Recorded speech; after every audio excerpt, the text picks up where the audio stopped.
is a destination designed for everybody, close enough to the city. So the idea with this new system of work now is you can work anywhere. And I think what's going to happen is people are definitely going to be living here a while and living in Manila and vice versa. So the idea is to come up with an affordable dream, maybe a 200-300 square meter lot ranging from 2 to 4 million, where you can build a 5 million home.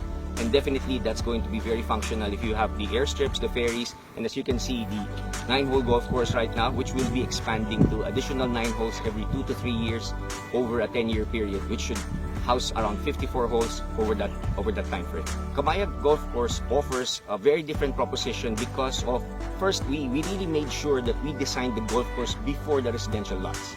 So we wanted to make sure that, of course, like any real estate development, you want as much lots as possible. But we created a stern focus on making sure that it's a proper 9-hole, knowing that it's going to be 18 moving forward, market-driven. And then once the golf course is there, we understood that you position it correctly, you will be facing the sea and Mount Mariveles at your back.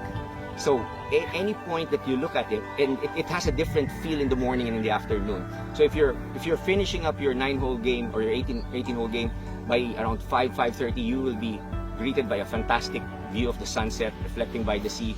So I think the most important thing here is a lot of our buyers originally were not golfers, which includes me. Okay, so I'm just still at the early stage of learning how to play, but I'm pretty sure I'm going to fall in love with this game like everybody else. So the idea with this golf course is it provides that unique proposition of the views.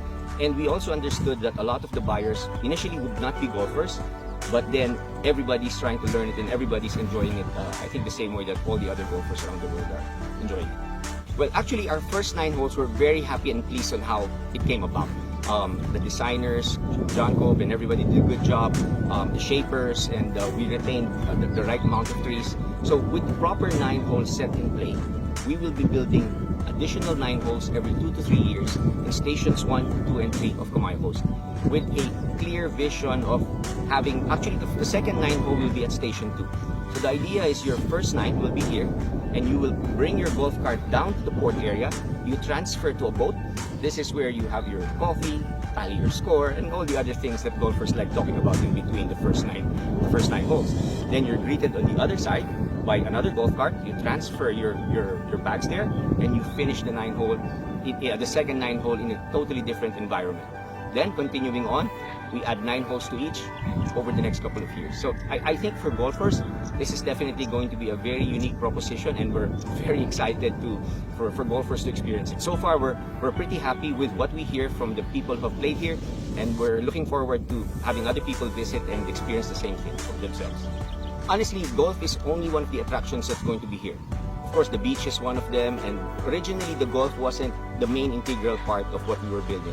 But now we understand that with all of these things put together, and with probability of city development, meaning actual living here, we really foresee it to be a bustling city, but not with the problems of traffic and everything else. And with the connections of the ferry running Manila daily, and the Corregidor and all the other destinations, and the airstrip soon in place by, let's just say, latest end 2022. We should also have some minor commercial flights using ATR 42s.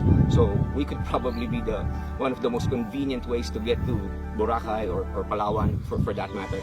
Not putting into perspective the fact that it could be one of the most affordable connections using a ferry in a plane. But the thing there is, it becomes platform. The whole thing becomes platform, and we still have enough commercial area to develop in this segment. And if I forgot to mention, we are a free port, so there are advantages on tax incentives in locating here for a general tourism approach. But at the end of the day, there will also be other businesses here that will probably be a functional economic create a functional economic activity. Like the airstrips will have flying schools, and then by creating the Golf Town commercial, we're probably going to attract some business process BPOs and other businesses of similar nature.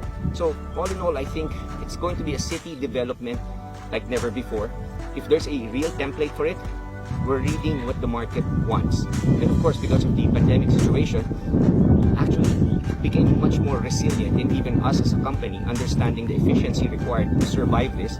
But I think we've heard the more of the difficult parts of the pandemic, and we're now gearing towards probably an exponential growth, understanding that the human behavior has gone through a natural, it's not change, it's just a natural evolution in hyperspeed, and I think we're going to be there to catch it, and Camaya will be one of the platforms that will be able to capitalize and maximize on what people really want, on how they want to live in the future.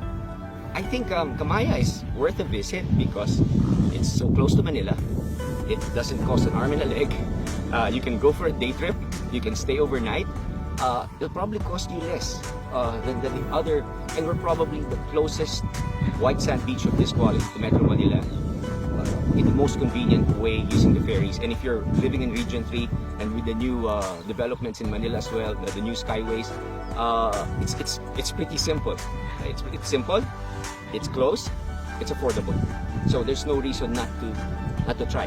And I think at the end of the day, the romance of the sea is timeless. So if you can get to a place like this within an hour and a half or two, you should try.